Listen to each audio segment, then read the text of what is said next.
Здравейте, дами и господа, аз съм Ники Кънчев, а вие гледате на живо по Нова телевизия играта Пари на мига.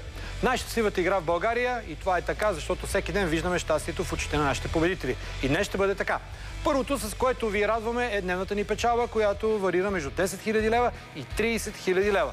Уникалното в Пари на мига е, че може да спечелите още докато играете. Това се случва заради моментни печалби, които започват от 100 лева и достигат 10 000 лева. В края на всяка седмица ние даваме една специална печалба. Тя е предназначена обаче за човека, натрупал най-много точки през седмицата, т.е. най-упорития, и е в размер на най-невероятните 21 000 лева. Запънах се, защото идва месечният джакпот. При него няма никакво запъване, дами и господа. Той обратното продължава да расте и стигна грандиозните 77 000 лева и ще продължава да расте чак до края на юни. С тази сума може да направите всичко. Или да си построите дом, да си купите апартамент, да обиколите света, или да не работите няколко години, или пък да си купите диаманти. Кой за каквото си мечтае. Участието в Пари на мига не изисква усилия. Трябва само да изпратите празен СМС на номер 181 и да отговорите правилно на поне един въпрос. Тук могат да участват абонати на всички мобилни оператори.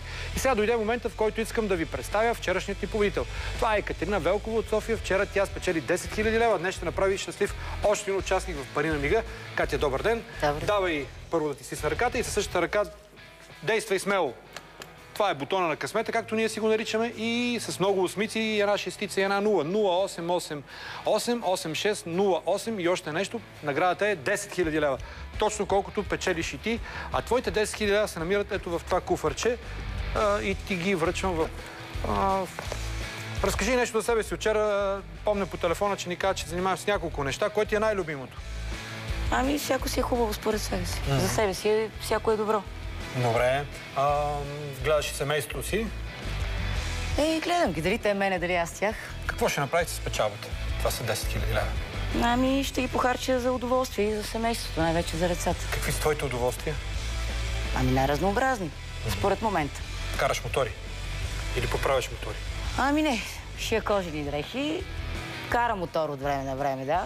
И съпруга ми, ако гледа, най-после ми остави мотора, да. Писна ми вече. Така. Аз ти пожелавам успехи за напред. Продължаваме с изреждането на хората, спечелили моментни печалби през вчерашния ден. С 2000 лева по-богат вече е господин Красимир Колев от Бургас. 1000 лева пък спечелиха Богомилова Каравачева от Пловдив и съответно 1000 лева спечели Катя Стоянова от Бургас. С моментни печалби от вчера също са и Иван Иванов от Варна, Георги Атанасов от село Чешни-Гирово, Ренета Хаджиева от София, Иван Николов от Варна, Евелина Середжанова от Шумен, Иван Аврамов от Самоков, Валентина Симеонова от София, както и Геннадий Наумов от град Разград. 181, това е комбинацията от цифри, която сбъдва мечти. Време е да се свържем с днешният ни победител, който Катя избра тук пред очите на всички. Здравейте, аз съм Ники Кънчев и ви звъня в момента от предаването Пари на мига по Нова телевизия. Моля, първо да ни се представите. Аз съм Цветанка Милорад Станчева. Цветанка Станчева, откъде сте, Цеци? От София. От София.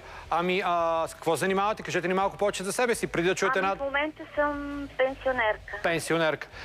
Мисля, че за един пенсионер ни 10 000 лева хич няма да се излиши, нали, Катя? Абсолютно. Вие печелите 10 000 лева. Ами, не на мен, на себе си трябва да благодарите, че сте участвали в нашата игра. Чакаме ви утре в студиото на Пари на мига, за да получите вашата печалба. И така... Печалбите в Пари на мига чакат своите победители. Било то пенсионери, било то рокаджи или жени на рокаджи. За да станете шампион при нас, трябва обаче да спазите няколко елементарни правила. Първо трябва да се регистрирате с празен СМС на 181, после отговорете на един въпрос. Чао! Сега ви оставам в ръцете на Румен Луканов. Изделка или не? Чао, чао!